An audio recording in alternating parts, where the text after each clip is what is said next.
I was 17 when my father told me I was never meant to win. Not yelled, not spat, just said like he was giving me career advice. He folded his newspaper, didn't even look up, and said, "Face it, Ryan. You're not the one we're betting on. You're just extra." That word stayed in me like a bruise that never healed. Growing up in Cedar Hill, Ohio, I was always the invisible one. My brother, Cole, was the golden child, the football captain, straight-A student, my parents' walking trophy. He got the Lakeview room, the Mustang at 16, and a father who called him champ, even when he fumbled. Me, I got hand-me-downs, silence, and that look. The one that said, "Why are you even here?" I thought maybe I could change it. I got a job at 15, kept my grades solid, even tutored Cole in calculus when he started slipping. But the harder I tried, the smaller I felt. My mom called me lazy when I slept in after closing shifts at the diner. My dad said I lacked ambition when I mentioned culinary school instead of college. And Cole? He'd just smirk, like my failure was part of his entertainment package. Then came that summer, the one that burned the rest of my life clean. Cole wrecked his car after a party. He was drunk, bleeding, terrified. He begged me not to tell them. And I didn't. I told my parents I took the car, that I panicked and ran. I thought maybe finally they'd see me as loyal. But instead, my father opened the front door and said, "Pack your things. You've embarrassed this family enough." That night, I slept in a bus stop shelter, clutching a backpack and a trash bag with $12 inside. The next morning, there was a note on the porch. "You're on your own now. Learn something from this." They didn't check on me. Not for birthdays. Not for Christmas. Not ever. Cole went to Florida 2 weeks later and posted beach photos like nothing happened. I stayed alive by stacking shelves at a gas station, eating expired snacks, and sleeping on cardboard in the stockroom. And in the silence, that awful, stretching silence, I realized something. They didn't just forget me. They erased me. For 3 years, I scraped by, built a tiny online marketing gig from library Wi-Fi, and earned an associate degree. By 21, I had my own studio apartment and no one left to disappoint. For the first time in my life, I was free, until the day they saw my face again. It started with a text from a number I hadn't seen in 4 years. "Is that you on the billboard off Highway 42? Yeah, it was. The local business association had featured me, Ryan Matthews, founder of Cedar Digital Solutions, after I helped a few small stores triple their online sales during the pandemic.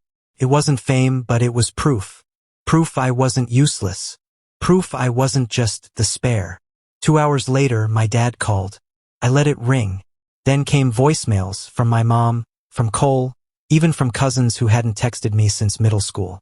All of them suddenly warm, suddenly proud, suddenly curious. I didn't answer any of them, because I already knew why they were calling. The next day, my mom left a voicemail. Her voice soft, rehearsed. "Things have been hard lately. Cole and Jenna might lose their place. We were wondering if you still had that spare room you mentioned once." I laughed. That spare room didn't exist. I'd bought a $750,000 home in Austin, paid in full. Not bad for the extra sun. I didn't call her back. Not that day. Not the next. Even when Aunt Linda sent me a Facebook message saying, "You know, it would really mean a lot if you stepped up for the family right now." Stepped up? Where were they when I was sleeping behind a convenience store, Aunt Linda? But silence never lasts long with people like that. One afternoon, I pulled into my driveway and froze. A silver Honda Civic, the same one my parents used to drive, sat across the street. And on my porch, holding a Tupperware container, was my mother. I didn't even need to get closer to smell the guilt. She smiled like this was some casual drop-in. "Oh my God, you look so good, Ryan," she said, stepping forward. I didn't hug her. I didn't move. "Why are you here, Mom?" She blinked, the smile slipping. "It's just, Cole and Jenna lost their apartment. The baby's on the way. We thought maybe, you thought maybe I'd let you move in," I finished for her. She hesitated, just until things settled down. "Your father. My father told me to learn something from this. Remember?" Her face flickered between shame and denial. We were doing what we thought was right back then. No, I said. You did what was easy. You believed Cole because it kept your perfect little world tidy. It didn't matter if it destroyed mine. For a second, she looked small, almost human.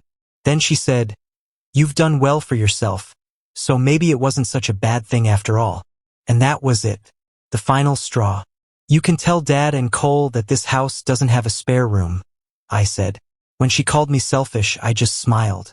"No, Mom. I'm just done being useful to people who only remember I exist when they need something." I shut the door.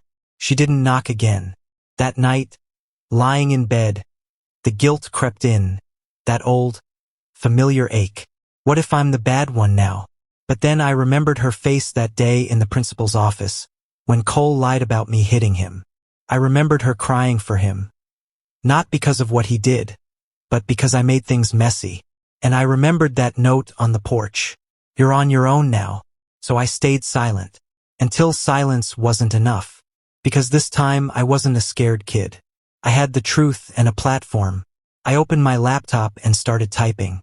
I didn't write to them. I wrote to everyone else. Cousins, aunts, uncles, people who had heard their version for years, the troubled kid story, the ungrateful son lie. I told them everything. About the car crash, the fake confession, the trash bag on the porch, the years of silence, and yes, the surprise visit with the Tupperware banana bread. Then I attached a screenshot of a text from Cole sent years ago, where he bragged about how easy it was to get rid of me. I hit send, and for the first time in my life I wasn't scared. An hour later, my phone buzzed nonstop. "Aunt Kelly, Ryan, is this true? Uncle Dan, they said you ran away because of drugs. Cousin Sarah, I always wondered why you disappeared. I'm so sorry." Message after message.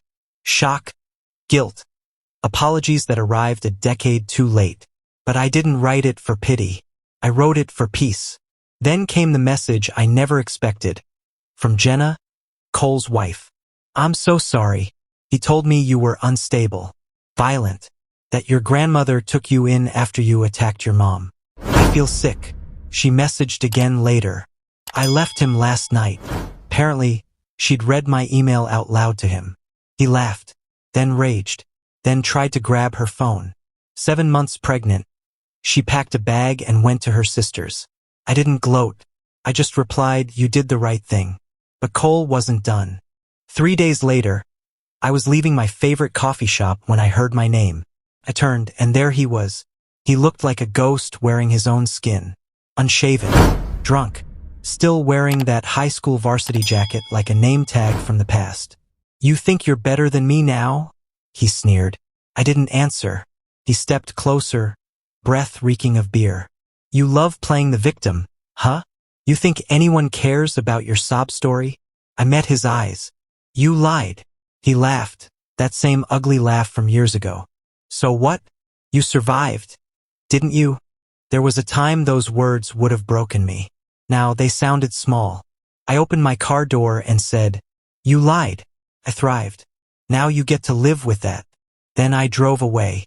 That night I had dinner with Grandma Evelyn, the only person who never needed proof. She listened quietly, her hands folded around a cup of tea. When I finished, she reached out and said, "You did good, honey. You finally told the truth." A week later, I got a letter from my parents' attorney, possible defamation concerns. My lawyer laughed. The screenshots, the witnesses, the receipts.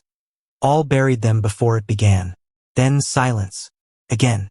Only this time it felt peaceful. Months passed. And then one evening a knock. Not a voicemail. Not a message. A real human knock. I opened the door and froze. My father stood there, thinner, smaller, holding an envelope. He looked tired, beaten by life. He said quietly, "Your grandmother wanted you to have this. She's sick. Stage 4. She's proud of you." He handed me the envelope, a property deed already signed over. My grandmother's house. 3 weeks later she passed in my home. The home they once said I didn't deserve. Before she left, she made me promise, plant something new every spring. That's how you start over. After the funeral, I found a small box under her bed. Inside were journals, her handwriting neat and careful. She had written everything. Every lie, every bruise, every time they turned away. At the bottom was another deed notarized in my name. She'd made me her sole heir. That night I didn't cry, because it wasn't about loss. It was about justice. But of course, they came to the funeral. My parents, dressed in black, pretending grief could wash them clean. After the service, my mom asked, "Is it true? Did she really leave it all to you?" I looked her straight in the eye. Yes. That night, they left a letter on my doorstep. A typed, cold request for temporary accommodation for healing. So I wrote them back. Dear Mr. and Mrs. Matthews, thank you for your interest in staying at the residence on Maple Ridge Drive. At this time, all rooms are occupied by peace, silence, dignity, and the scent of rosemary. We cannot accommodate guests who abandoned these values in the past. May you find shelter in the houses built by your choices. R. Matthews posted it. Not for revenge, for closure. It went viral. People shared it not because it was dramatic, but because it was real. Because there are so many of us, the spares, the ones they threw away who built something anyway. Yesterday, I walked through my grandmother's garden and planted a single white rose. She always said it symbolized rebirth. And for the first time, I understood. I wasn't the spare. I was the seed that survived.